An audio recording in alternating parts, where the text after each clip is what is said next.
Școala este locul în care mergi cu plăcere pentru a învăța și pentru a lega prietenii pe viață. Școala este însă și locul în care poți să rămâi fără telefon sau banii de buzunar și chiar să cazi victima unor altercații în care sunt implicați colegi de-ai tăi. Știai că în ultimii ani numărul furturilor și bătăilor în școli este în creștere? Numai în anul școlar precedent, aproape 90% din furturi și altercații s-au petrecut chiar în incinta școlilor. Ce poți face pentru a fi în siguranță? Dacă vezi o altercație ori o bătaie iscată între colegi, anunță un profesor sau un alt angajat al școlii care poate interveni. Dacă vezi persoane străine în școală care manifestă un comportament agresiv, anunță un profesor sau paznicul școlii. Evită situațiile în care poți fi implicat într-o altercație ori bătaie. Nu da curs provocărilor. Încearcă să pui capăt unui eventual conflict pe calea dialogului. Păstrează-ți calmul și semnalează faptul că te afli în pericol. Pentru a nu fi o victimă a furturilor, nu lua cu tine la școală sume mari de bani. În cazul în care ai un telefon mobil, nu îl lăsa nesupravegheat și nu îl împrumuta necunoscuților sau colegilor în care nu ai încredere. Dacă ți s-a furat telefonul, o sumă de bani sau orice alt obiect personal, nu ezita să anunți conducerea școlii și poliția.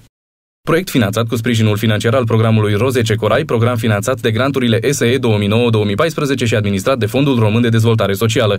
Conținutul acestui material nu reprezintă în mod necesar poziția oficială a FRDS și a granturilor SE 2009-2014.